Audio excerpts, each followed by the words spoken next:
Olá, sejam muito bem-vindos. Hoje a gente vai fazer um verdadeiro check-up da saúde financeira.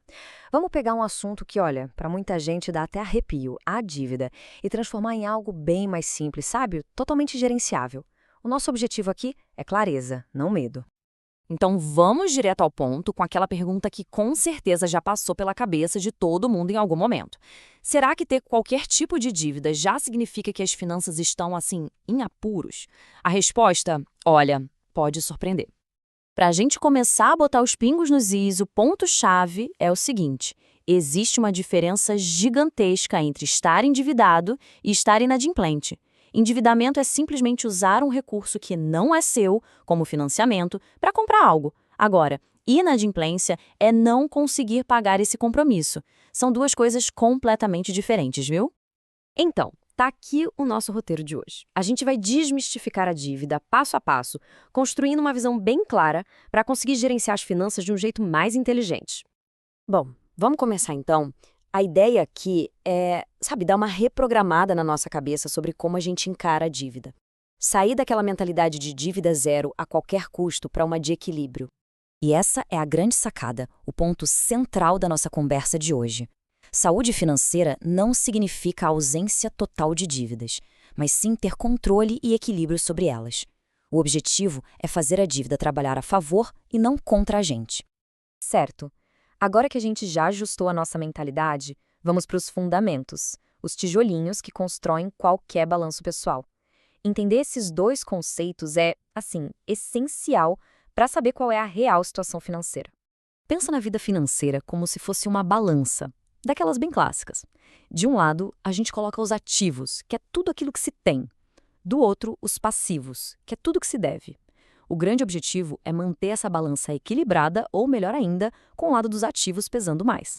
Vamos detalhar um pouquinho mais, então? Ativos são os bens e direitos. É tudo aquilo que se tem e que tem valor de mercado, né? O saldo no banco, os investimentos, um imóvel, o carro. Já os passivos são as obrigações. A fatura do cartão de crédito, o financiamento da casa ou do carro, um empréstimo pessoal. É bem simples de separar. E aí, quando a gente pega o valor total dos ativos e tira o valor total dos passivos, o que sobra é o tal do patrimônio líquido. Esse número é a verdadeira medida da riqueza. É de fato o que sobraria se fosse preciso quitar absolutamente tudo hoje. Ok, conceitos básicos na ponta da língua. Agora vamos para as ferramentas mais práticas. A gente vai ver dois indicadores principais para fazer esse nosso diagnóstico financeiro. O primeiro indicador, gente, dá um panorama geral. Ele responde aquela pergunta: do total de bens que uma pessoa tem, qual porcentagem disso foi, na verdade, comprada com dinheiro de terceiros, ou seja, com dívidas? E a conta para chegar nesse número, olha, é bem simples. É só pegar o total de dívidas, dividir pelo total de ativos e depois multiplicar por 100 para achar a porcentagem. Uma conta simples que revela muita coisa. E aqui, atenção, porque esse é um número mágico para guardar na memória. 50%. Se o resultado daquela conta der acima de 50%, é um sinal de alerta. Significa que mais da metade de tudo que se tem está, na verdade, comprometido com dívidas. É um ponto de atenção. Beleza? Agora vamos para o segundo indicador, que tem a ver mais com o dia a dia, com o fluxo de caixa do mês. Ele vai medir qual fatia da renda mensal está sendo usada só para pagar as parcelas de todas as dívidas. E aqui a nossa referência é 30%. O ideal é que as parcelas de todos os compromissos somadas não passem de 30% da renda líquida mensal. Ficar abaixo disso garante aquele fôlego financeiro para as outras despesas e, claro, para investir. Muito bem. A gente já falou de quantidade, de quanto da renda está comprometida, mas e a qualidade dessa dívida? Pois é, nem toda dívida é criada igual e o impacto delas na vida financeira pode ser bem diferente.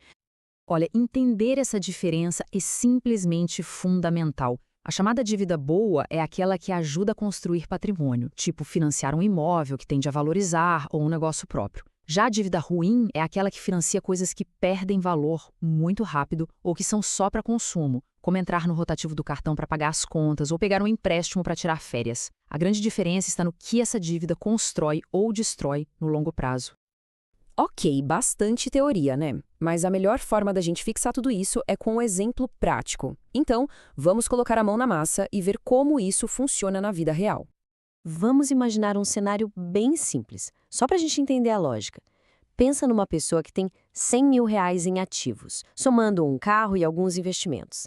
E, ao mesmo tempo, ela tem R$ 40.000 em passivos, que é o que ainda falta pagar do financiamento desse carro.